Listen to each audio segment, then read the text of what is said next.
And nearly all of the recipients of the Knox College Achievement Award have left this campus following graduation, going on to establish their careers, pursuing their lives, work, and interests around the country and really throughout the entire world. And as most of you know here today, that's not been the case for me. Other than my time in graduate school and teaching history at Rock Island High School, I've been at Knox really all my life. All the way back, of course, to the time that I was born. I heard the Knox Monmouth game out the hospital window when I was born. So, therefore, any reflections I make about the influences that Knox has had on my life, the ways it has affected me, what Knox has meant to me, is rather different, I suppose, from what recipients of this award have said at this event in the past. Because the fact of the matter is my social values, my political attitudes, my aesthetic appreciations, and for that matter, nearly everything that has shaped my point of view is grounded in what was once called the Knox idea. And what's more, almost everyone in my family has been fundamentally influenced by Knox College. So it's difficult for me to, and I really mean this, to separate my parents' influence on me from the influence of Knox College. Those are so entwined. My father was a serious-minded man, though I could make him laugh. If you look up at his portrait, you can see that.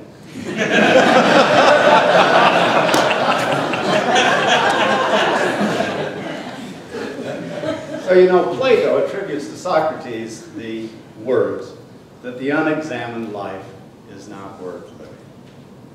And I suppose that that dictum seems to have been the basis upon which my father tried to lead his life, along with Santayana's observation that those who do not remember the past are condemned to repeat it.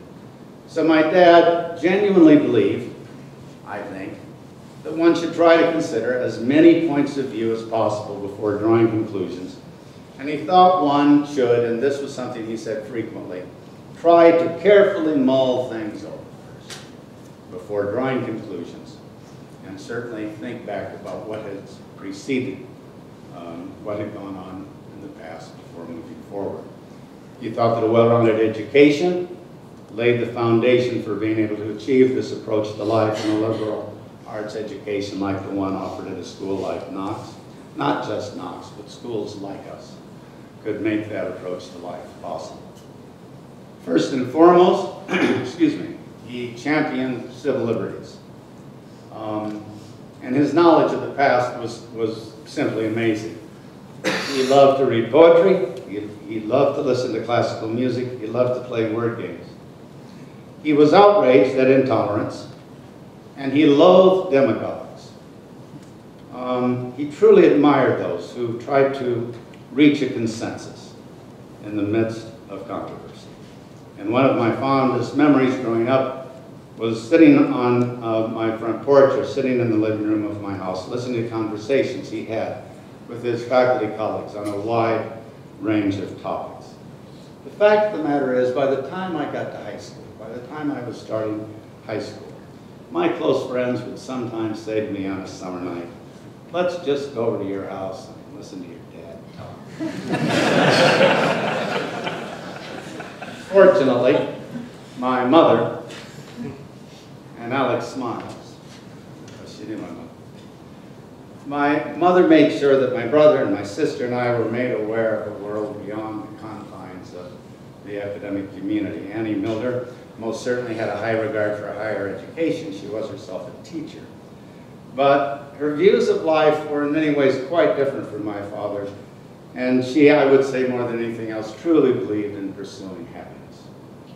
My mother was a quick study.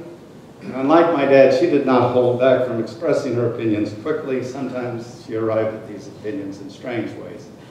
She didn't hold back on saying what she thought. She loved games, and she encouraged me to play ball and to sing in the choir, perform on the stage, and have fun. She was a realist. One of her favorite sayings was, You can wish in one hand and spit in the other and see what you get.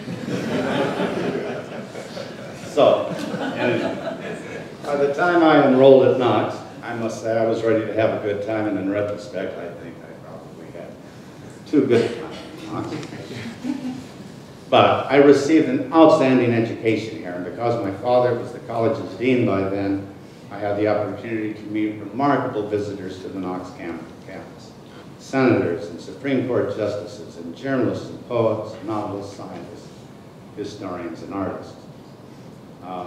When I went to graduate school, I was startled to realize that the kind of education I had received at Knox and in my house was vastly different from my classmates.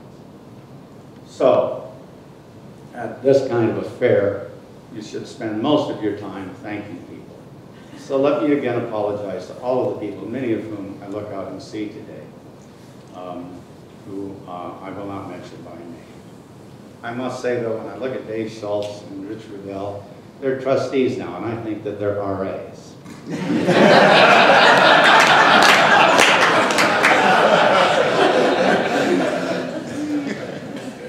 So I feel compelled to recognize some people. I certainly want to express my appreciation to Sam Moon and to John Stitt, who were my academic advisors when I was a student here. I want to thank Roy Anderson, who always had my back in the 1970s, which had some tough times. Roy liked to call me the sheriff. And more than once. There are, of course, two Knoxes, one by day and one by night.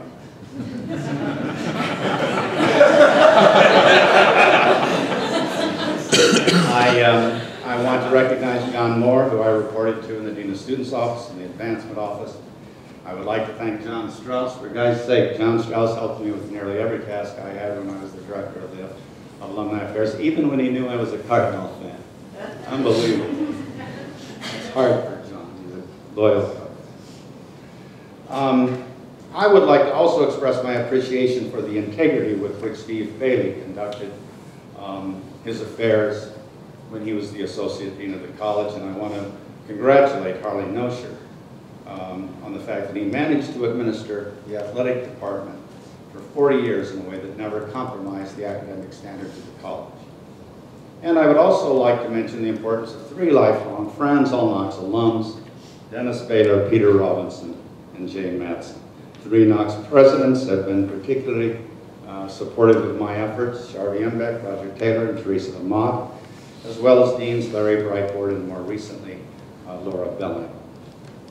Any success I have enjoyed as a historian over the last dozen years or so would have been impossible without the encouragement I received from Doug Wilson and Rod Davis. And I will be eternally grateful to Bob Seibert, who suggested to me years ago that I attempt to seriously address looking at the college's early history and its connections to the anti-slavery movement and the Underground Railroad.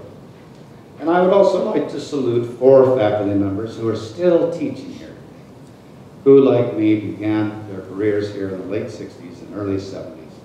Lance Factor, Robin Metz, Dennis Schneider, and Lane Sunderland. They've devoted their lives, to Knox. I would like to thank 2 couples from my era as a student at Knox who have demonstrated remarkable generosity to the college for decades. Bud and Mary Jo Potter, Ann and Roger Taylor.